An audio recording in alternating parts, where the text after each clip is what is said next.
তুমি আগে বলো তোমার বাড়িতে কোথায় ইঁদুর ছিল? ওই আলমারির ভিতরে সব। আর ইঁদুরটা তোমার কি খেয়ে নিয়েছে? আমার ওরিও আর ম্যাগি আর একটা বিস্কুট। তো ইঁদুরটা যদি তোকে তুলে নিয়ে চলে যায় রাত্রিবেলা? ও কত ছোট ইঁদুরটা? ইঁদুরটা তোকে যদি তুলে নিয়ে চলে যায় কি হবে? কি করে? আমি ইঁদুরকে ডাকিনি, ইঁদুর আসেনি, ইঁদুরকে আমি ডেকেছি। ইঁদুরটা কেমন দেখতে? সুন্দর দেখতে। সুন্দর দেখতে? হ্যাঁ, মুখটা একটু ছোট ছিল, জানো কি বেবি এত বড় মুখ ছিল, একটু ছোট মুখ ছিল। আমি বলছিলাম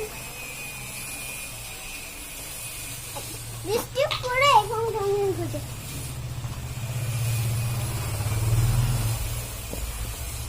ইঁদুরটা তো পুষ